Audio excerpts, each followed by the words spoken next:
High বন্ধুরা, আনসিমামি ব্লগে তোমাদের সবাইকে স্বাগত। বন্ধুরা তোমরা কেমন আছো? আশা করছি ভালোই আছো, আর আমরাও ভালোই আছি। তো বন্ধুরা এখন বাজে হলো 11:15। তো এখন থেকেই তোমাদের সাথে নিয়ে আমি আমার ব্লগটা স্টার্ট করছি। দেখছো রেডি হয়েছি, যাব আজকে হলো আমার বান্ধবীর সাথে।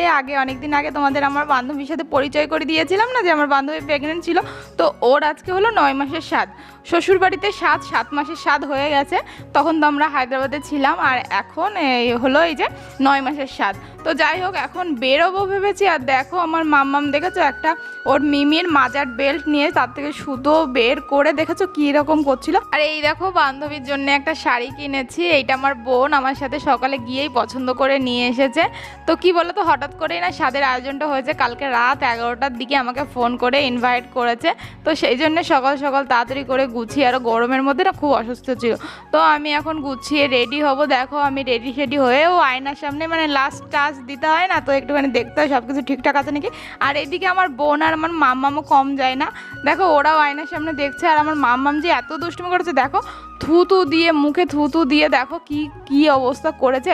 মানে এত দুষ্টুমি করে না, দেখো লাস্টে দুষ্টুমির সীমা পেরিয়ে গেছে বলে আমি ওকে দরজা বন্ধ করে রেখেছি। আর এইদিকে ওর মিমি ওকে খুলে দিয়েছে। দেখো মাম্মাম কান্না করছে, দেখেছো? তো যাই হোক তারপরে তো মাম্মামের দুষ্টুমি সামলে, মাম্মামের কান্না টান্না সামলে দেখো আস্তে আস্তে এখন বেরোচ্ছি। এখন যাব। আমাদের একটু আগেই যাওয়ার কথা ছিল, মানে অনুষ্ঠানটা ধরো হবে 2-3টের দিকে ধরো খাওয়া দাওয়া হবে। আর নিজের বান্ধবী বলে কথা, জানো তো ওর বিয়েটাও আমরা খেতে পারিনি।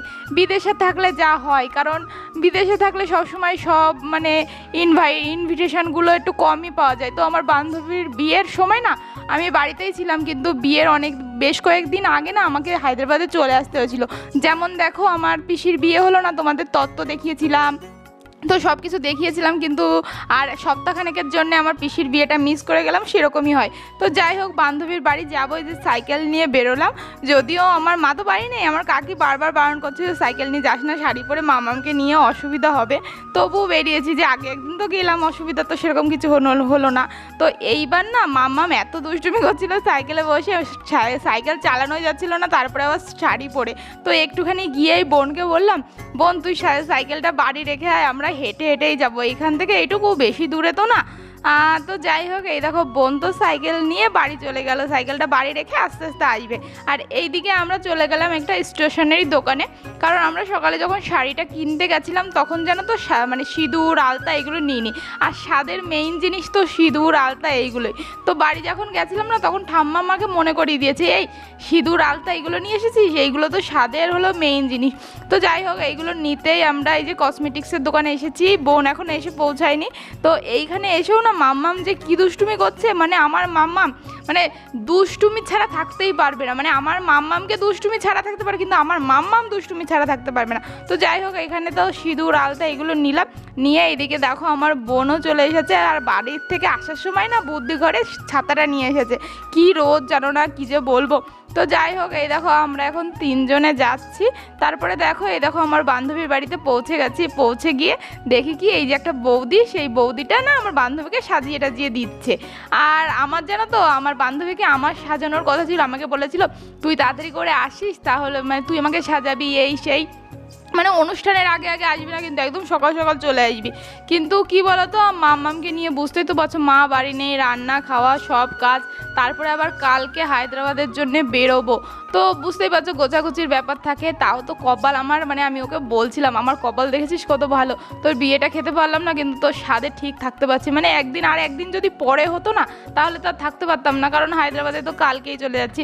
আর এইখানে এসে দেখো মামামের দুষ্টুমি, এত সাজুরির মাস্টার হয়েছে না আমার বান্ধবীর। এই যে সাজুগুজুর জিনিস দিয়ে এখন এইটা সেইটা সাজুগুজু করেই যাচ্ছে। তো যাই হোক এই যে আমার বান্ধবীর শ্বশুর বাড়ির থেকে এই যে ওর শাশুড়ি এইটা, তো মানে সব এই যে চুড়িদার পরে দেখতে পাচ্ছ ওর ননদ। তো আমার বান্ধবীদের মধ্যে না একটা নিয়ম আছে যে শ্বশুর বাড়ির থেকে না তত্ত্ব আসে, তো তত্ত্বের মধ্যে শাড়ি সব কিছু, মানে শাড়ি টাড়ি সব কিছু নিয়ে আসে। তো যেই শাড়ি টাড়ি নিয়ে আসে সেইগুলো পরেই স্বাদে বসতে হয়। আর যখন শ্বশুর বাড়িতে স্বাদ হয়েছিল তখন বাপের বাড়ির থেকে তত্ত্ব গেছিলো। তো যাই হোক এই জিনিসটা না আমার খুব ভালো লেগেছে। যদিও আমাদের যখন স্বাদ হয়েছিল আমি এরকম নিয়মকানুনগুলো করিনি, কারণ আমাদের মধ্যে মনে ছিল না।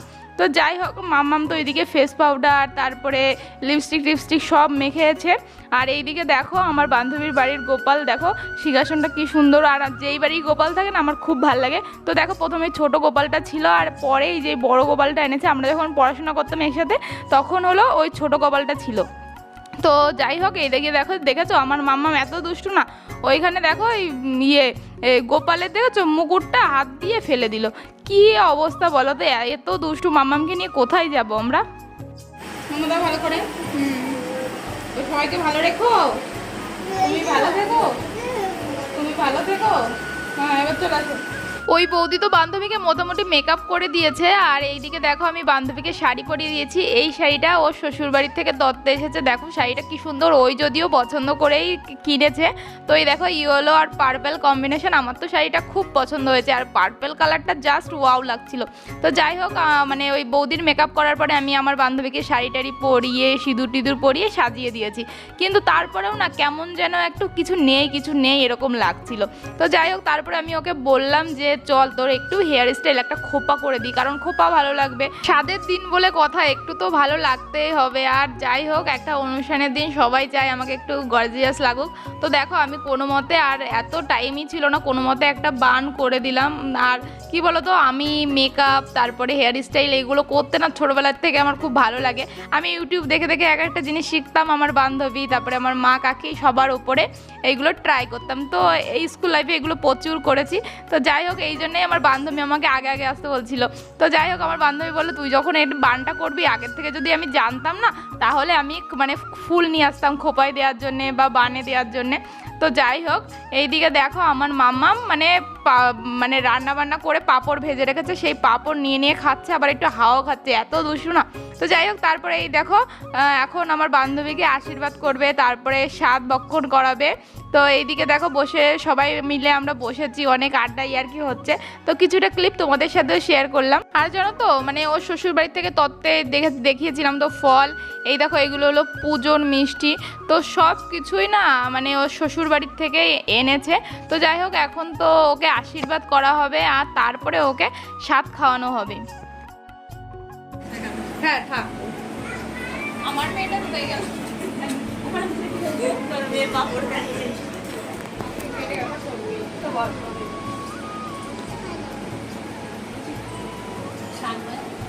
ওই দেখো সঙ্গে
ওকে দিয়েছি ওর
কোনদিন তো কলি না এখন করবে কে সুযোগ পেতে দাঁড়িয়ে কর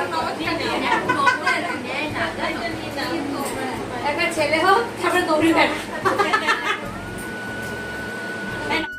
এরকম ওই প্লেটটা না তুলে দাও প্লেটটা তো হয়ে গেছে প্লেটটা খাই দাও প্লেটটা কিছু কি করে ঠাকুরের কাছে রাখো আলমারি তোলা রাখো না তোলা আলমারি তোলা না খাটে তোলা আলমারি তোলা ব্লাউজ ছিল দেখো দেখতে যাই ওই ব্লাউজ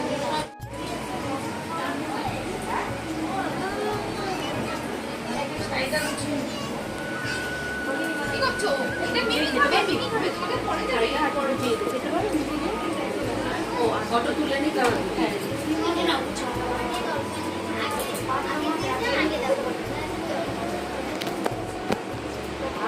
এটা কি খানা দেবে না এরকম একটু হাত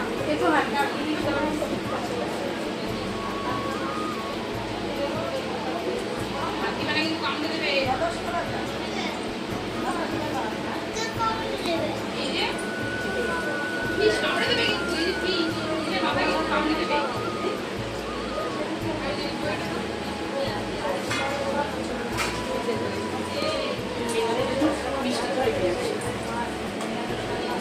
একটা প্লেটে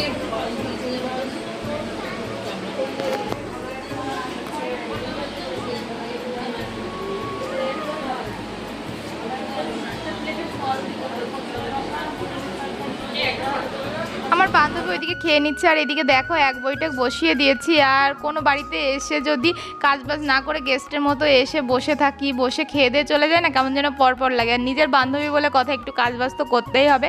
আর মামামকে এখনও খাওয়াইনি, মামাম অনেক উল্টোপাল্টা পাঁপড় মিষ্টি এগুলো খেয়েছে, তো সেই জন্য ভেবেছিলাম এক বৈঠক উঠে যাক, তারপরে মামামকে আমি খাইয়ে দেবো, কারণ এখন খাবেও না, শুধু শুধু খিদেও নেই, পেটে উল্টোপাল্টা খেয়েছে।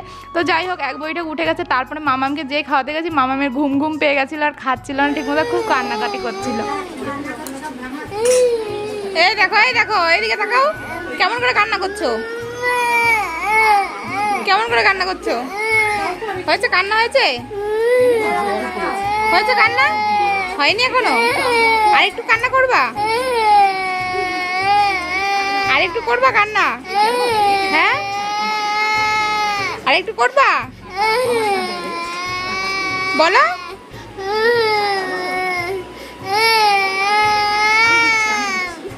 কি করবো তুমি? এদিকে মামাম কান্না করছে আর আমি মামামের সাথে দুষ্টুমি করছি মামামের কান্না থামানোর জন্য, আর এদিকে সবাই তাকিয়ে তাকিয়ে দেখছে। আর এইদিকে দেখো মামামকে তো ওই 2-1 গাছ যা খাইয়েছি আর তো খেলো না, তাই ভাবলাম বাড়ি নিয়ে গিয়ে একবারে খাওয়াবো। আর এদিকে আমার বোন বসেছিল আমি কখন খাবো, সেই জন্য আমি আর বোন এখন খেয়ে নিচ্ছি। খাচ্ছ তুমি এটা? এই হজমলা কোথায় পেলি? হ্যাঁ ও তাও ভালো হয়।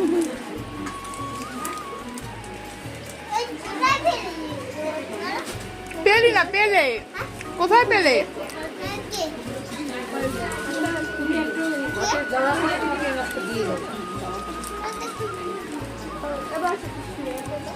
আর এইদিকে তো আমাদের খাওয়া দাওয়া কমপ্লিট, বসে বসে বান্ধবীর সাথে একটু গল্প করছি, কারণ আবার কবে সামনাসামনি দেখা হবে তো কে জানে। বিদেশে থাকলে এই কষ্টগুলো খুবই হয়। আর এইদিকে দেখো নিজে তো খেলো না, আর লোকের খাওয়ার মাঝখানে গিয়ে দেখো কি দুষ্টুমি করছে, এত দুষ্টু। হ্যাঁ মাম্মি, এই যে বাড়ি যাবে না? বাবা ফোন করেছিল তো। আচ্ছা আচ্ছা আচ্ছা, চলো চলো মাম্মির সাথে দেখা করে আসো। বলো ভাই হলে ফোন করবা, বলো ভাই হলে ফোন করবা। বান্ধবীকে টাটা দিয়ে তো চলে আসলাম, আমাদের আরেক জায়গায় যাওয়ার কথা ছিল, সেই জন্য আমার বর বারবার বাড়ি থেকে ফোন করছে, সেই জন্য তাড়াতাড়ি করে চলে আসলাম। আর এইদিকে দেখো রাস্তা মানে মাঝ রাস্তার থেকে আমার মাম্মামের এতটা পটি পেয়েছে না, পিছনে হাত দিয়ে যাচ্ছে। এর আগেও এই পরিস্থিতি অনেকবার আমার সাথে হয়েছে, বাচ্চা কাচ্চা থাকলে যা হয়। তো যাই হোক বন্ধুরা, আজকের ব্লগটা এইখানেই শেষ করছি। আশা করছি আজকের ব্লগটাও তোমাদের ভালো লেগেছে। আজকের মতো বাই বাই, আবার দেখা হবে নেক্সট ব্লগে, বাই।